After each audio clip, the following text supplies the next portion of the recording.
I think Knueppel is going to be a big-time NBA player. I think he's going to be like a Klay Thompson. That's what I think.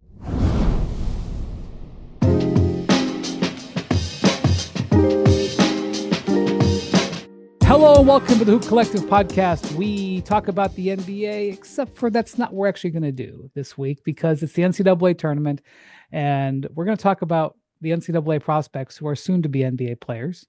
Joining us is the dean of college basketball, amateur scouting, our guy at ESPN, and also one of the most fascinating of all my coworkers over the decades. From New York City, Jonathan Givony. What's up, Wendy? What's up? We're getting into nitty-gritty time for you for the next 3-4 months, so I hope you're ready. I know you are. Joining us from Seattle, where the computer is on, the machine, Kevin Pelton. We got multiple computers running today because I have to use my old one for the video. So there you go. How is UW's postseason situation? Well, the UW women made the NCAA tournament. They're in the first four, and it's the first time either the men or the women have made it since 2019. So it's been a long time since we've actually had something to follow on Selection Sunday. Long overdue. Okay, so Givony has been tracking some of these prospects since they were 12. Pelton has been tracking them very closely statistically for the last couple of years. Two things we're going to talk about here. We may mention some guys who are not in the tournament, but I want to focus mostly on the guys who are going to be playing this week and next week and the week after. If you're thinking about who your team might draft or you're interested in who to keep an eye on. Secondly, you guys have to talk to me like I'm a 5-year-old child here. I do not watch almost any college basketball. I have watched some of Cooper Flagg. The rest of these, and I mean, I've seen some of these guys play in when they've played international competition, like Khaman, Maluach from Duke. But I last saw him play last summer in the Olympics. I really haven't watched him much this year. So you guys have to treat me like I know nothing, which Bontemps and McMahon prefer to do anyway. That's the other thing. And so, Jonathan, ESPN has a ranking. You did a mock draft last week that you updated it. So if you want to look back to see where you think certain teams are going to go with certain prospects, you can do that. But you've got some updated stuff this week. Specifically, you're looking at the top players that are in the NCAA tournament. And I guess we should start with the guy who's number one on all the lists, the guy you've had number one for a long time. That's Cooper Flagg at Duke. Yeah, I mean, he came in with incredibly high expectations, and I honestly thought, like, there's no way he's going to meet them just because the hype was out of control, honestly, like for several years now, too. And I always thought he was a phenomenal player, but I was like, man, 17 years old, going into, the oldest college basketball that we've seen in a long time. And he smashed right through those and, exceeded them by any measure, was the best player in college basketball this year. Duke is ranked number one, has gotten better and better throughout the year. They played a really challenging non-conference schedule, and they put the ball in his hands right away. And they said, you're our guy, Cooper, so you go to work. And there were some growing pains early on that first month of the year. I mean, they played against Auburn, Arizona, Kansas. They had a really, really challenging schedule, and he just got better and better and better as the year moved on. His shooting, has been on another level for the last 2 months now, and that was one of the big questions about him. And then his ball handling has really, really improved as well.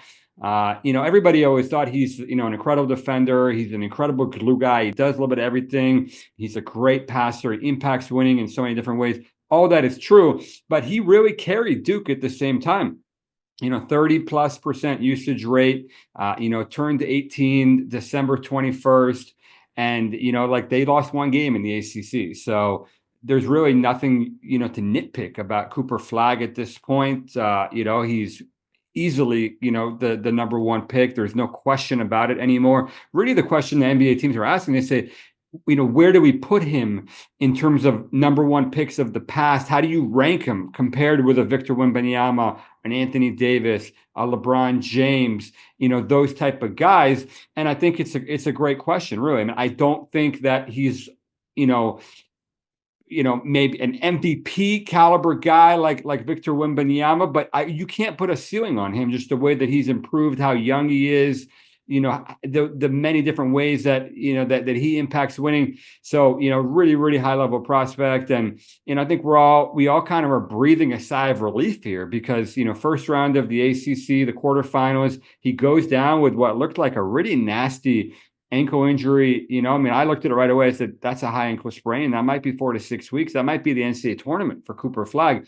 And thankfully, it turned out to be very minor. It looks like he might even play on Friday here. Oh, wow. In their opening round. And if he misses that one, he's almost certainly going to be back for Sunday, provided they beat that 16 seed. So, I think a lot was riding on that as far as, ratings and attention and all that. And it would have been a shame, obviously, for Duke's season to end that way. But, the rest of their team, pretty good too. Won the ACC tournament without Cooper Flagg. They have 2 other guys projected as top 10 picks in Khaman Maluach, you just mentioned, and Knueppel, who won MVP of the tournament and really carried a big load with Cooper Flagg out. I think that's huge for Duke's outlook here in the NCAA tournament. They have a lot of different pieces, a lot of different guys.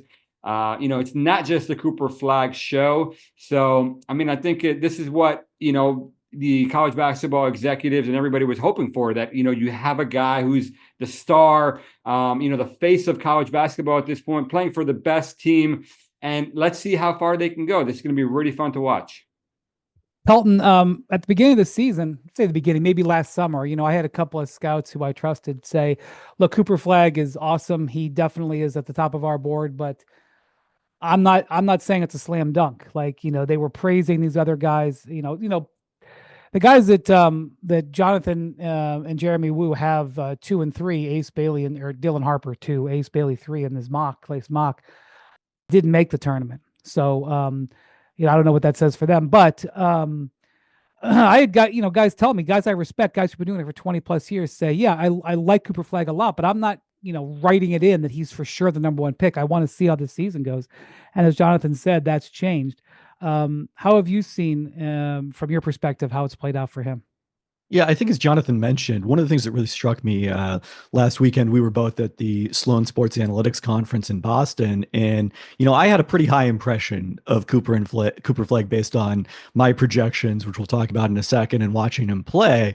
And then I started talking to, NBA people, primarily analytics people, and I was a little blown away that they're talking about him as one of the top handful of number 1 picks, in the last couple of decades here, is basically a generational type of prospect. And that, I think, does play out statistically to a degree. If you look among number 1 picks, this is something that Tim Bontemps and I are going to write about more later this week, and specifically the way that it's affecting how teams are playing out the last month and a half of this season as they try to get in position to get the number 1 pick. But among number 1 picks in my projections right now, it's and this goes back to 2005. That's the data I have.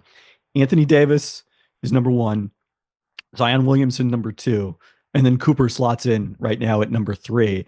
And, one of the things that Jonathan highlighted, this guy doesn't really have any weaknesses. One of the categories I use in my projections is areas where players are in the bottom quarter among all prospects at their position at the time they're entering the NBA. And Cooper is the only player in this year's draft who is not in the bottom 25% of any of those skill-based categories I use. So this is someone who's come in very complete and has shown, I think, more upside in terms of his shot creation, as Jonathan was talking about during this freshman season. And I'm kind of amazed, like the hype coming into the year was rather big. The hype at last year's Hoop Summit was big.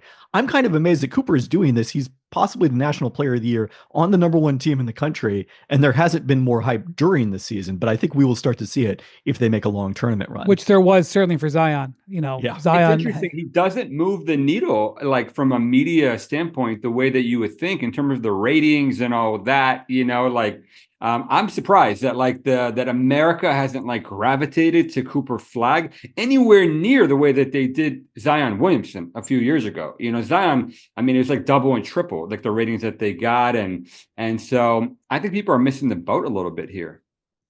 Interesting. So, Pelton, before we move beyond Ace Bailey and Dylan Harper, their records went 17 and 15. I don't think they're playing any postseason tournaments. I think they turned them down. Just real quick, because we'll talk about them a lot when we get into May and June. How did you feel they performed? How did your model feel they performed this year?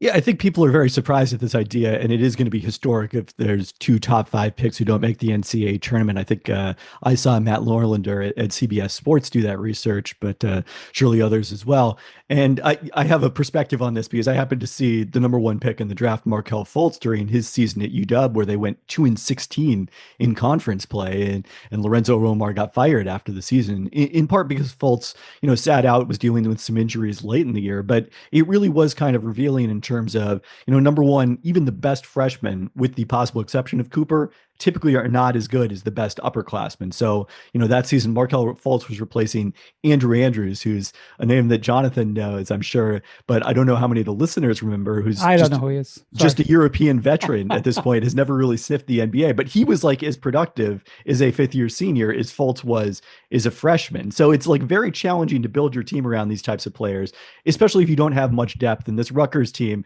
did not have really almost any other shot creation except for those two guys.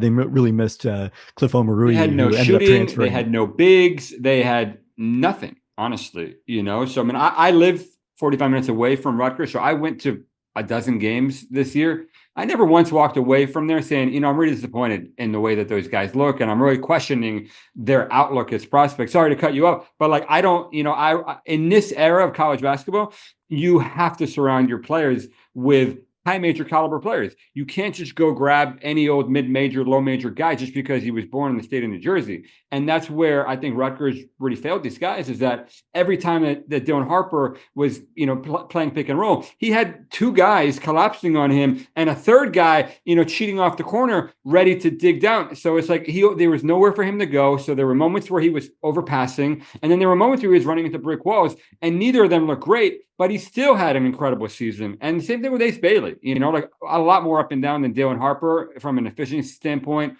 But people are knocking the assist numbers and all that, and I totally agree with that. But if you actually watch the games, Ace Bailey was making 4 or 5 great passes every single game that didn't, turn into anything because there's just zero shooting on this team. And so it just, like KP is saying, it's just so hard to build a roster like that, where it's like, basketball is a team sport. There are 5 guys, there are 10 guys in the court at all times. If 3 of them can't play, then it just makes things so much harder for the other 2. That reminds me of our former colleague, Amin Al-Hassan. He was in the Suns front office when Steph Curry was coming up, and they were obviously heavily scouting him. They wanted him really bad, and they were charting every one of his games. And there was a player on Davidson's team. I don't remember his name, and I'm not going to embarrass him, but let's just say his name was Joe Jones. And he just didn't always finish on Steph passes. So there would be like a statistical report. Okay, last night Steph played Wofford. He was, 8 of 15, 6 of 9 on threes. He had 7 assists, and there were 4 Joneses, which was an indication that he threw a pass, and if it was not to Mr. Jones, would have resulted in an assist. But they actually tracked it this way. So I'm wondering how some NBA teams might attract Rutgers this year. Okay, the next guy that you've got, Jonathan, in your rankings is Baylor's VJ Edgecombe. This is a guy that you have been talking about for quite some time. And I actually should point out that, I'm not giving Baylor a first-round win against Mississippi State. Everybody's raving about the SEC. I'm not messing with that. I didn't watch, but I'm sure Mississippi State is a great team. However, having said that, if Cooper is healthy by Sunday and Baylor beats Mississippi State on Friday, Sunday you could possibly have VJ Edgecombe against Cooper Flagg. But what about VJ Edgecombe should I know about, Jonathan? Well, we saw VJ Edgecombe's value this past summer already in the FIBA Olympic qualifying tournament in Spain, where he went up. First of all, he had on his team DeAndre Ayton, Buddy Hield, Eric Gordon. He was by far the best player on that team. So the Bahamas, right there. And then going up against Jeremy Sohan with Poland, a very, very good Spanish team, and, was phenomenal. So right there, you could say, I mean, this guy is ready to play in the NBA tonight, but now he's going to play a year in college. His year in college was actually a little bit up and down. And I think it's not a very that different of a situation than Rutgers. Just Baylor had a lot more money. They just didn't spend it very well. And he was not, put in the best position. I mean, he was playing small forward for a big part of the year. 2 bigs alongside him who can't shoot. And so, the first I think, third to half of the year, they were really trying to figure out what's the best way to utilize him. Finally they started bringing Jeremy Roach off the bench, and they put the ball in his hands a little bit more. I mean, VJ Edgecombe, is probably the most athletic player in college basketball. It's either him or Cohen Carr from Michigan State. And he gets anywhere he wants on the floor then. But he's got some real skill now, too, in terms of his ball handling, his passing, his finishing. He made gigantic strides with his outside shooting in Big 12 play, had some monster games, has huge upside on the defensive end. He plays exceptionally hard. He blocks shots. He gets steals. He gets rebounds. I mean, he's a very, very safe guy. But the upside is, tremendous at the same time. I mean, people are very excited about this group as a whole. Cooper Flagg obviously is the headliner, Dylan Harper too.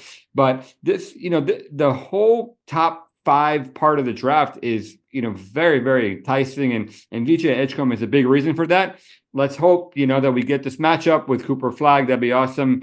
But Baylor, definitely not the best year for them in terms of, just the talent that they assembled. Yeah, which is why they're in this 8-9 matchup, hoping to win, to end up against the number 1 seed for a chance to go to the Sweet 16. Jonathan sort of laid it out, but it wasn't really an up and down season for Edgecombe so much. It was a down then up season, and he was so much better in conference play. The other element of it, getting to the basket much more frequently than we saw early on. And, I think still some development to do there as a finisher, but the steal and block rates really jump off the page. And, if you're looking at the top 5 guys in Jonathan's rankings, if you look at most of these statistical projections like mine, I think, the pure stats only version is going to have Cooper number 1 among those guys, and then probably VJ Edgecombe a lot of the time number 2 over Dylan Harper, despite the fact that Dylan Harper had a terrific season. It's nothing that he did wrong. It's just that Edgecombe's stats projections are so strong. The guy that you've got 5th, he may even be out by the time this is on television, and that's Trey Johnson, Jonathan, from Texas, another team that kind of underwhelmed. A lot of people think their coach is going to be fired as soon as the season is over. He's a 6'6" wing. What should we know about Trey Johnson? He's just a scoring machine. I mean, think about, like a bigger, longer, better passing Cam Thomas is what Trey Johnson is. He's just an absolute bucket getter, scores from everywhere on the floor, can do it one-on-one out of pick and roll, spotting up, coming off screens, had, multiple 30-point games in the SEC as an 18-year-old. That's not easy to do, and so they just snuck into the NCAA tournament here late, and we'll see if they even get out of, the play-ins in Dayton. But 6'6", 6'10" wingspan, scores like he breathes. I mean, that's what the NBA is looking for. So he's a pretty easy guy to project. The question is, how much can he drive winning? Like the defensive side was very poor at times this year. There were a lot of moments with bad shot selection, with bad body language, where he, put his head down, struggled to get by people. A lot of, tough shots in the mid range. That's not unique to a guy who is 18 years old playing in the toughest conference in college basketball and didn't have, a great set of teammates around him also. But, it's kind of been the story of Trey Johnson's career, even in other settings too. So I'm very interested to see how NBA teams look at him. KP, what does your model say about Trey Johnson? Yeah, he's up there just outside the top 5 when you factor in his rank in the top 100. His stats only projection is not as strong, and I think you nailed it with the comp. We need to start disagreeing more often, but that's exactly who I've been thinking about is Cam Thomas, and he is bigger and longer at 6'6". We need to see him put those tools to use more at the defensive end. I thought the game where they crashed out of the SEC tournament against Tennessee was sort of revealing. The Volunteers were repeatedly trying to put him in pick and roll and target him defensively, and he ended up dealing with some foul trouble in that game, coming off playing, I think, 44 minutes the night before in their double overtime win that probably ultimately was what got them this spot in the tournament. So, I think, as you said, it's a matter of can he do more than just create his own shot at the next level? And I do start to worry a little bit about guys whose strength at the college level. You can say this maybe a little bit about Ace Bailey as well, although, as you noted, the team factors are a concern there. If your strength is hitting contested shots at the college level, those often become unmakeable shots at the NBA level. I go back to when we were all sort of starting out in this industry. Adam Morrison at Gonzaga, I watched him play, a ton, obviously, being in the state of Washington, saw one of his best game winners against Oklahoma State at Key Arena back in the day.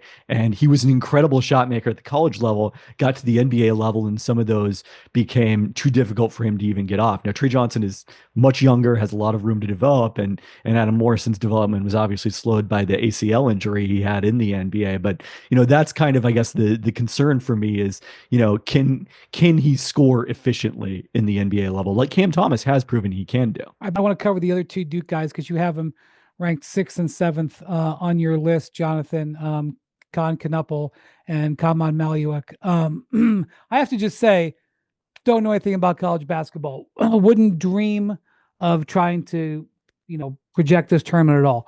However, I would say that historically, when you see teams win the title or get very close to the title, a lot of times it's because they've got 2 or 3 NBA players on the roster. Doesn't mean that you're guaranteed, but a lot of times you see that. I'm looking at your rankings here. I see 3 Duke guys in the top 7, and the other players that you have ranked high, their teams are not really contenders for the title. So I would say that I don't know how Duke couldn't be the over, and maybe they are. I think they are the number 1 overall seed, but based on this, I can't see how Duke isn't just the overwhelming favorite. But what have you seen from these 2 guys? Khaman is a guy that you told me about, I think 2 or 3 years ago, Jonathan, and sent me through the rain in Manila to watch the South Sudanese qualify for the Olympics, and it was a great moment for him. I think he was 16 at the time. So, but these 2 guys obviously have had good seasons as well. Great seasons. They've both, far exceeded expectations. I mean, what Khaman Maluach did on Saturday night in the ACC Tournament Championship on the defensive end was incredible. Switching on every screen, hedging out to half court, staying with guards and turning his hips, meeting guys back at the rim. Only 2 blocks. Now, he doesn't block a ton of shots, but he changes everything. And so I don't know how, you really account for that from an analytics standpoint. But I'm pretty sure they have the number 1 or number 2 defense in college basketball. And a lot of that is because of Khaman Maluach. People don't even challenge him in the paint at this point. He's so long and he's so mobile and he plays so hard that, he is going to anchor an NBA defense for many, many years to come. And he's also a great rebounder, and he's not a skilled offensive player, but he knows what his role is. He's a very good screen setter. He's learned, how to rescreen, roll to the rim with timing, present himself for finishes, be a lob threat, go follow misses, runs the floor, really, really well. Just really, really physical. Only been playing basketball for, I think around 5 years now. So still has a lot of room to improve. Everybody raves about his character, just to the joy that he brings, how selfless, of a human being he is. He does have a really good persona in the times I've talked to him. Yeah. And that's going to help him, I think, quite a bit. Every time I go to, I went to a Duke practice, just the stories that would come out from everybody in the support staff. How beloved this guy is. That really does play a factor in whether, like a raw player reaches potential. A lot of that has to do with work ethic and character and just that buy-in that he's going to have. He's not a guy who he knows who he is as a basketball player, but I went to watch him practice. He's going to be a very good shooter in time too. I'm convinced of it. He only takes a handful of threes right now. He only made a handful of threes, but just watching his footwork and his mechanics and the touch and all that, I think he's going to be a guy that ends up stretching the floor. I'm really high on Khaman Maluach. The other guy, Knueppel, a little bit divisive among NBA people just because, doesn't have very long arms, has kind of like people call it like a fire hydrant, body. Yeah, players in this zone, sort of the back half of the lottery with this profile, have burned GMs in the past. Is it fair to say that? Maybe they have, but he's not going to. He is going to be an absolute star in the NBA. Wouldn't be surprised if he ends up being an all-star. He can do everything on the basketball court. People look at him, they're like, yeah, he's a white guy from Wisconsin. He's going to be a shooter. Yeah, he's a shooter. He's a great shooter, but he does way more than that. With Cooper Flagg gets hurt, they put the ball in Knueppel's hands. He basically was playing point guard for them for a big part of the year. He led them in pick and roll usage.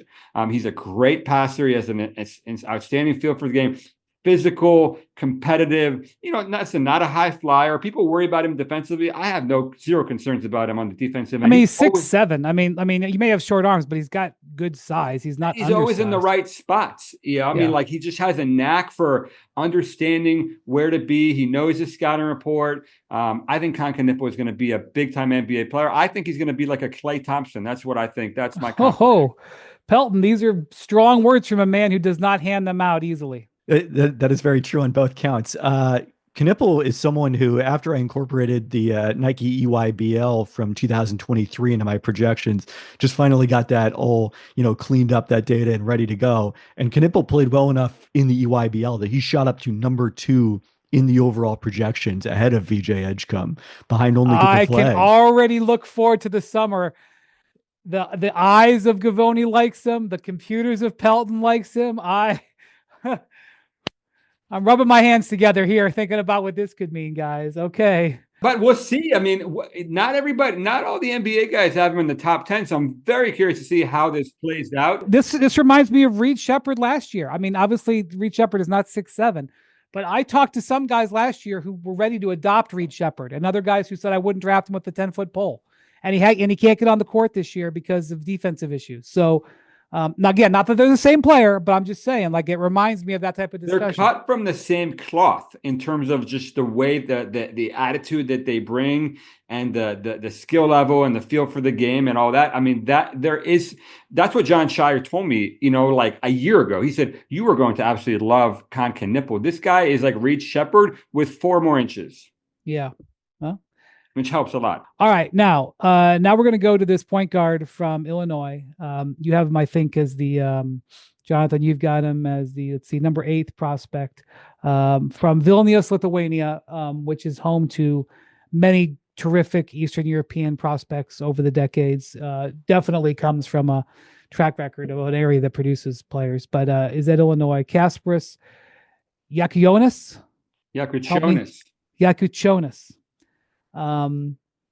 Big point guard here. And I'm looking forward to watching him in international play. I'm sure he's going to be a big part of the Lithuanian national team going forward. Jonathan, what do you like about this guy? Great size for a point guard, 6'6", tough, plays with pace, has a great feel for the game. Big time playmaker out of pick and roll, just dissects defenses, can make, every pass that you want out of ball screens, and brings big time shot making prowess too. Can hit pull ups, step backs, good in the mid range. Just plays a unselfish, intelligent brand of basketball, but gets to the rim, finishes, plays through contact. I mean, he was looking like an almost surefire top 5 pick for most of the season. Really hit a rough patch the last 6 weeks of the season. Has really struggled to make shots. Made some very, very questionable decisions with the ball in his hands. So I'm really curious to see how they come out here in the NCAA tournament. How does he finish the year? Only 18 years old. We don't usually see these kind of players come to college basketball, like was signed in Barcelona, was on track to be, a big time player in Spain. Instead, changes course, gets a big NIL deal. Illinois recruits the heck out of him. He's starting in the Big Ten. He hit a little bit of a wall, but I think that's going to happen to 18-year-olds who haven't gone through this type of season. The Big Ten is a very, very physical league. He's getting beaten up every single time he steps on the court. So I'm still a big fan, but there's a segment of the NBA population who didn't really turn their attention fully to the draft up until about 2 months ago, and they're kind of looking at Jakučionis saying, "What's all the fuss about?" Yeah, Pelton. So I think there's two matchups in this NCAA tournament that NBA scouts are really going to want to like one team to win to set up the matchup. And so we already talked about Baylor in their first round and potentially getting to Duke. The other one would be Texas and Trey Johnson in the first four. Who are they going up against? Xavier. If they can win and set up a matchup against Illinois, so that we could get Trey Johnson versus Jakučionis and have another matchup of top 10 prospects in the first round in this case, that would be, I think, very exciting. And, I described Jakučionis to Tim Bontemps when we were watching games together in Boston a couple weeks ago. And, I compared him to Goran Dragic. He's not left-handed, but he does use his left hand very well and kind of plays a little bit left-handed, I would say, in the same kind of big physical guard. We've seen the success that Goran Dragic had doing that in both the NBA and international competition. I think the swing skill for that is going to be having the shooting on a consistent basis. And the other thing that holds back Jakučionis in the projections is not very high steal and block rates. Okay, so this is a guy you've got ninth, I believe, who's, I think, after Cooper Flagg, the second youngest guy in the draft, at least that I can see, Jonathan. Jeremiah Fears from Oklahoma, another point guard who I don't remember seeing ranked this high earlier this season, but don't hold me to that. I could be wrong. No, I mean, he definitely listen, he's supposed to be in high school right now. He decided to reclassify in the summer. He was actually originally committed to Illinois to play in 2026, but played in the EYBL and then decided, hey, I'm going to go get that money. And so he felt ready, and he enrolled at Oklahoma, who had a huge need at point guard. Porter Moser put the ball in his hands, and he had an awesome year.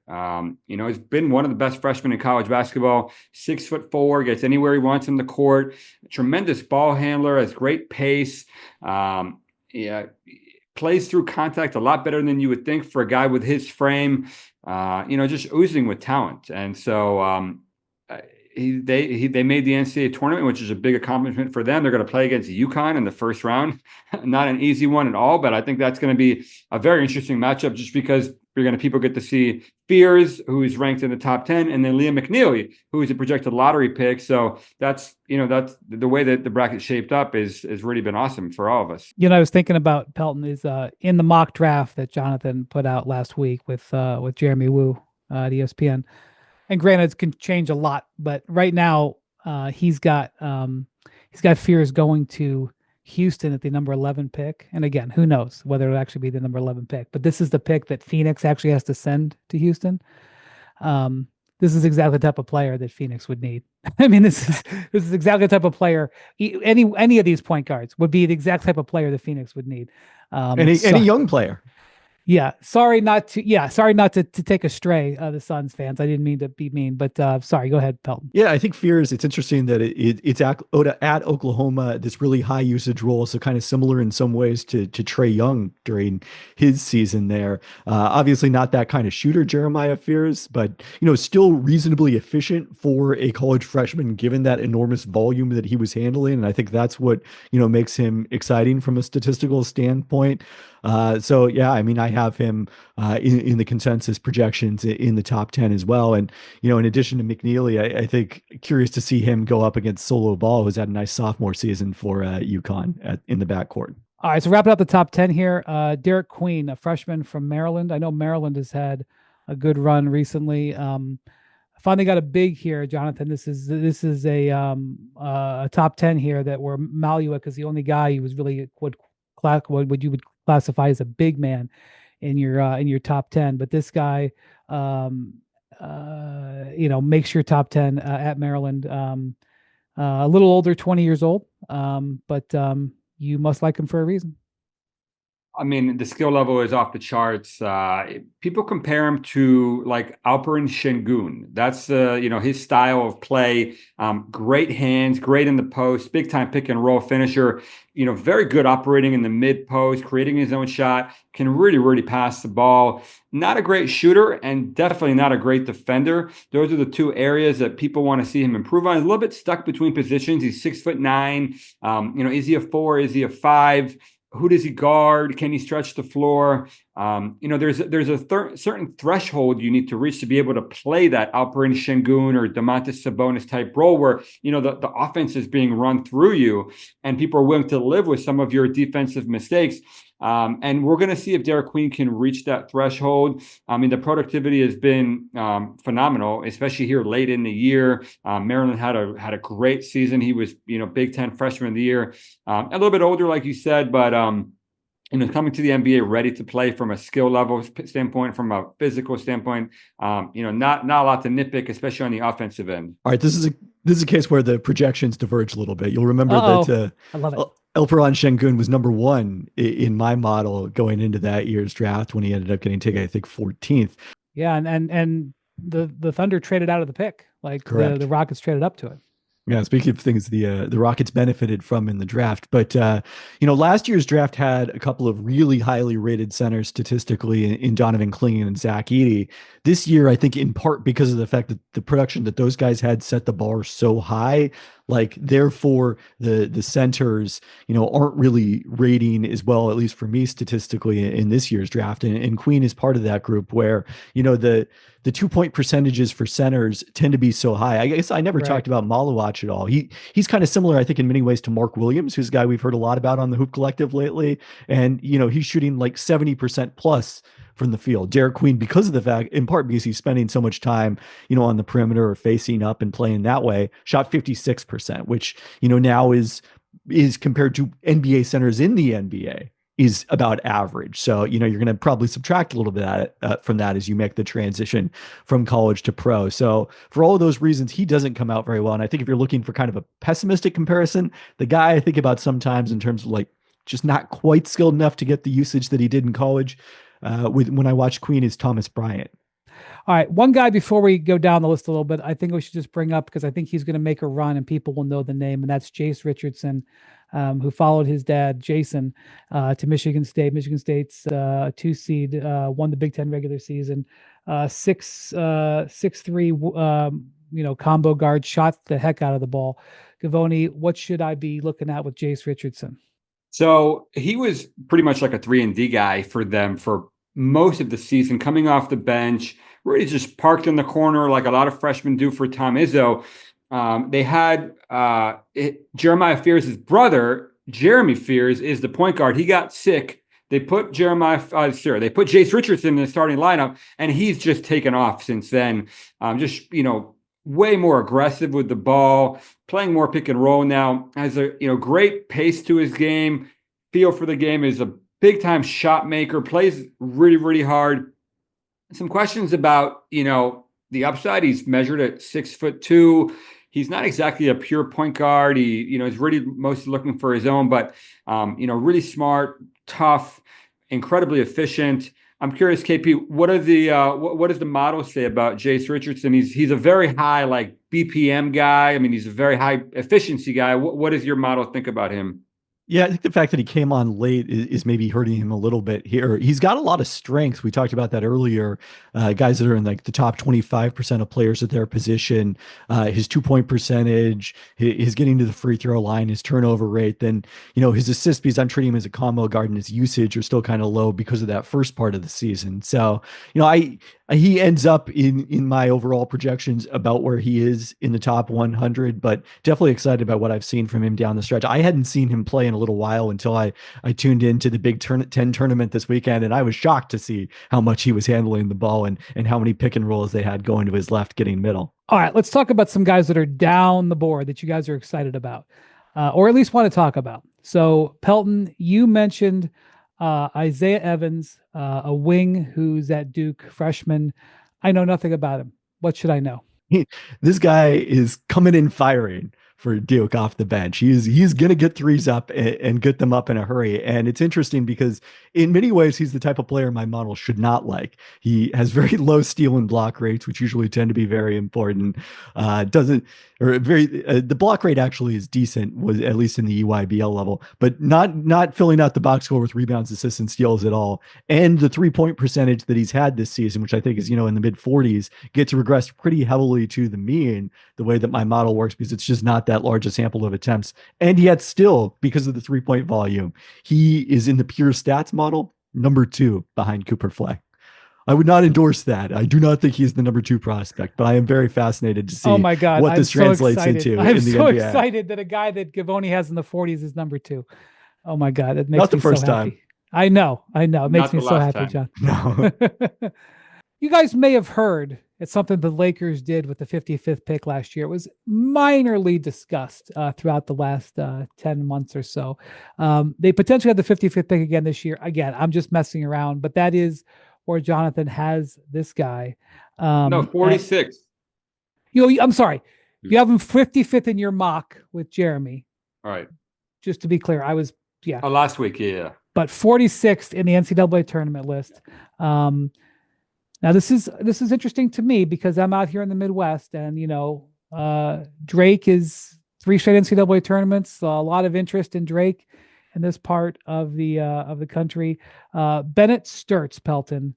Why do I need to know the name Bennett Stirtz? I kept seeing at the start of the season, I always get the Sports Reference daily email digest of college basketball, and like the win shares leaders in the country. And there's, Janai Broom and Cooper Flagg, the guys who were in the National Player of the Year conversation. And then this guy I've never heard of, Bennett Stirtz from Drake. And that's the sort of situation where I always tend to send Jonathan a text saying, what's up with this guy? What's his deal? And his story is kind of fascinating because he followed his coach, Ben McCollum, from, were they D2 last year? Not Division D2, 1. Yeah. Yeah, so this is his first year that we have any stats for him that I can use in my model. And when I finally got him added, he's a little older at 21. We only have the 1 season of data. So he didn't quite break the model the way I was expecting, but he is in the top 30 overall comfortably. And it's one of those funny things where, you see these guys, their numbers. I had never seen him play until I happened to catch their conference championship in the Arch Madness, the best named conference tournament against Bradley. And a lot of fun to watch because you see the steal rate. It translates into a lot of activity at the defensive end, a lot of distribution at the offensive end, and someone who can shoot. So I'm curious, are NBA teams believing this? A lot of NBA guys were asking me about Bennett Stirtz at the Sloan conference last week. I mean, their models are obviously similarly calibrated to yours. They're seeing that, on a per possession basis, he really fills up the box score with rebounds and steals and assists and points, and scores it very efficiently. He actually leads college basketball in minutes played. He plays over 40 minutes per game because I guess they went to an overtime or two, and he never comes off the floor. Otherwise, they play the slowest pace in college basketball. And so that's where, his, the per possession stuff is really amplified for him. They've only played 1 NCAA tournament team all year in Vanderbilt. And I would say he had, a good, not a great game. And so I'm just very, very curious to see. They're playing Missouri in the NCAA tournament. If they beat them, they'll move on to play Texas Tech potentially. So, I mean, that's what I would love to see, is just a higher level competition because, they milk the shot clock. They play so slow. He really struggles to beat people off the dribble, when against switches, getting in the paint and finishing. Very frail frame. You wonder how he would hold up, on the defensive end against better players. But I love the way that this guy plays. I love his feel for the game, the pick and roll, playmaking prowess, the shot making and the confidence and the poise and just the whole package. Honestly, is awesome to watch. I watched a couple of games from the conference tournament, and it's fun. So I mean, he's moved up on our board. I'm really curious to see how it looks against Missouri.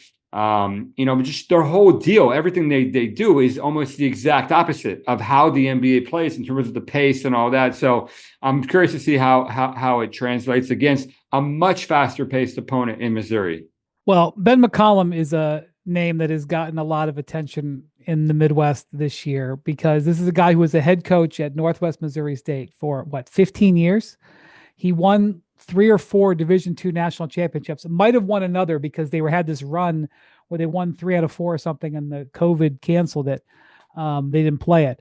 And he comes to Drake, brings players with him. They're immediately in the NCAA tournament, and he's playing Missouri. Obviously, when you're at Northwest Missouri State, you're looking at the big school Missouri. How many times did Missouri make a hire How many times those 15 years that Missouri job opened several times, and he never got it, and so now he's playing Missouri with the chance to go. And Indiana is open now, and he's right.